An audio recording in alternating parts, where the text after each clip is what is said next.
বেশি তারা দেখাতে পারেনি, তারা এইটুকু সৌজন্য দেখাতে পারেনি যে মিডিয়ার জন্য একটা কর্ডন করা উচিত, আমাদের জন্য নয়।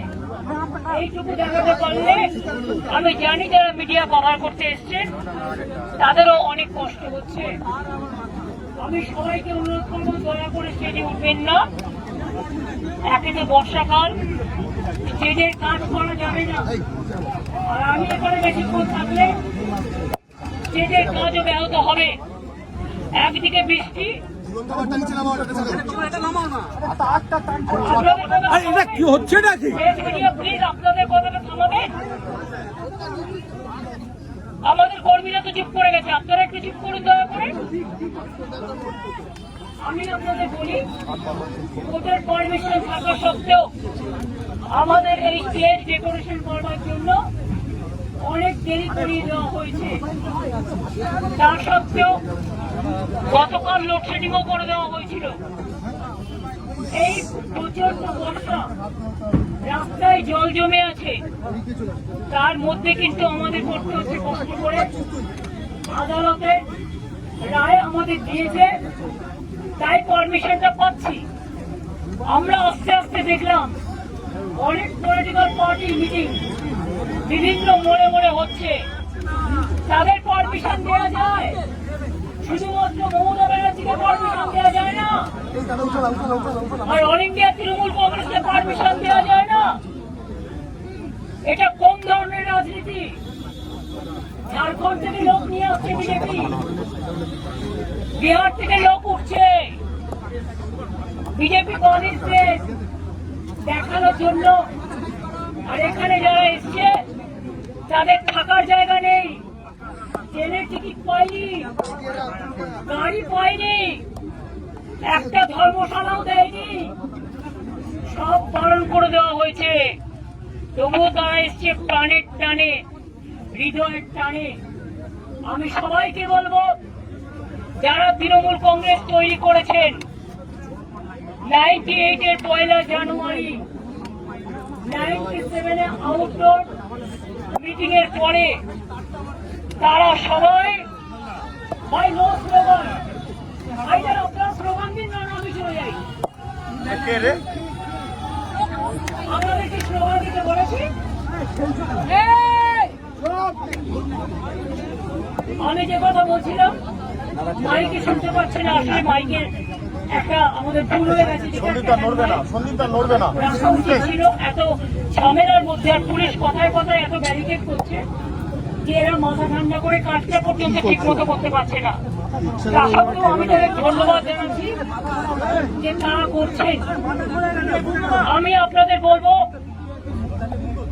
যদি চিৎকার করেন আমি কিন্তু স্টপ করে দেবো, কারণ আমার কিন্তু কোনো আপনাদের কাছে কথা বলার কোনো দায়বদ্ধতা নেই, আমি বলিও না আজকাল। আমি আপনাদের কাছে বলবো, আমরা যারা তৃণমূলটাকে বুকে করে রক্ষা করেছেন এবং এই শহীদ দিবসের দিন বহু রাজনৈতিক দলে, অন্যান্য রাজনৈতিক দলের অনেক কর্মী, অনেক সম্প্রীতি পরায়ণ মানুষ, অনেক সংস্কৃতি পরায়ণ মানুষ, অনেক সাধারণ মানুষ এই দিনটা ধর্মতলায় যেতেন। আমরা ধর্মতলায় পারমিশন চেয়েছিলাম, দেওয়া হয়নি। আমরা রেড রোডে চেয়েছিলাম, দেওয়া হয়নি। আমরা মেয়র রোডে চেয়েছিলাম, দেওয়া হয়নি। আমরা ডোরিনা ক্রসিং চেয়েছিলাম, দেওয়া হয়নি।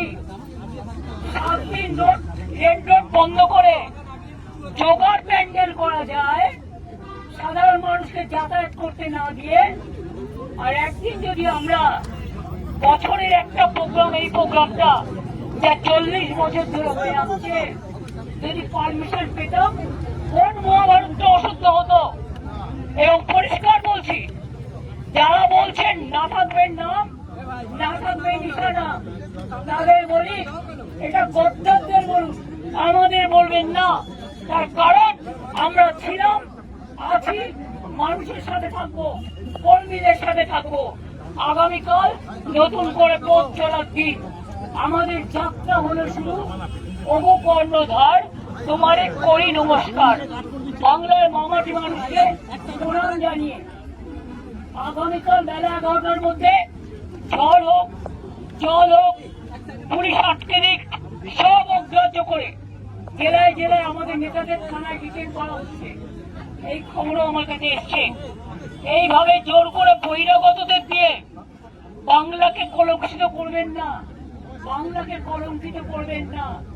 বাংলার মানুষ টানে, বাংলার অন্তরের টানে, প্রাণের টানে, মাটির টানে, সেটাকে রক্ষা করুন।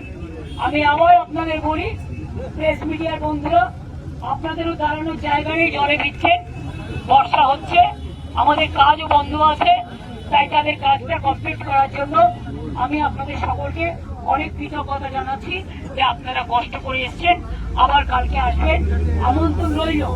হয়তো যত্ন করতে পারবো না, কিন্তু নিজেদের মতো করে আসবেন, নিজেদের মতো করে ভাববেন। আমি এটুকু বলে আপনাদের সকলকে আগামীকাল 11টার মধ্যে এখানে আসার জন্য আমি আমন্ত্রণ জানিয়ে যাচ্ছি। এবার আমি ডেকোরেটরদের অনুরোধ করব তারা যেন তাদের কাজ শুরু করেন, এবং এখানে কুণাল দোলা থেকে শুরু করে শোভনদা, ময়না, আমার এখানে বৈশা থেকে শুরু করে আমার উপাসনা, আমাদের প্রিয়াঙ্কা থেকে শুরু করে, পাপাই থেকে শুরু করে, ইমামি বাহারুল থেকে শুরু করে, ইসরাও থেকে শুরু করে অনেকে এখানে এসছে, বসেন থেকে শুরু করে সবাই, বিরোধ থেকে শুরু করে, আমি সবাইকে বলবো আপনারা কাজটা দেখে নিন, কোনো যাতে অসুবিধা না হয়।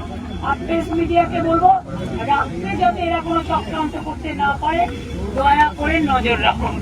ভালো থাকবেন, সুস্থ থাকবেন। আপনারা যে এতক্ষণ কষ্ট করে দাঁড়িয়েছেন, বিশেষ করে মহিলারা অনেক ধাক্কাও খেয়েছেন, কারণ ছেলেরা লম্বা থাকে, মেয়েদের হাইট ওদের তুলনায় কখনো কখনো একটু শর্ট হয়, তবে আবার মেয়েদের হাইটও ভালো হয়।